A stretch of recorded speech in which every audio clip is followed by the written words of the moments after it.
I would like to ask the Chief Minister, further to the police trial of body cameras, whether there are any plans for other public service employees to use body cameras. Call on the Chief Minister to reply. Thank you, Mr. President. I have asked departments of government to provide me with any initiatives they are currently considering in respect of body-worn cameras, and the answers are as follows. I hope that the Honourable Member for Garff will recognise that this may not be a completely definitive answer. The Isle of Man prison has registered its interest in the use of body-worn cameras with Government Technology Services and is awaiting the outcome of the police trials. In the UK, body-worn cameras have shown to be an excellent aid to de-escalation and evidence gathering in prisons.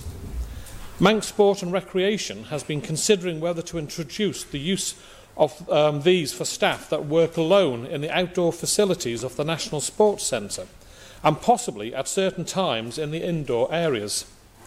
The Department of the Environment, Food and Agriculture do not use body-worn cameras and do not have plans to use them. However, they are aware of one contractor which has used them to carry out work for the department. Other than those detailed, I am aware of no other plans for public service employees to use body-worn cameras as part of their role.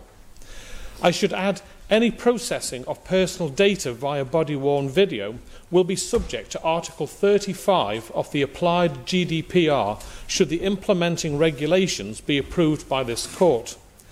I would expect all parts of the public service to ensure they have undertaken a data protection impact assessment prior to the use of this technology.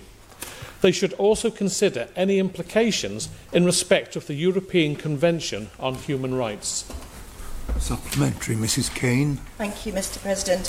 I thank the Chief Minister for his answer. Could I query, with regard to the mention he said of the Manx Sport and Recreation, whether that is intended that staff would be using body cameras when interacting with students or young people? And would the Chief Minister have any concerns over young people being filmed in that context? Chief Minister. Thank you, Mr. President.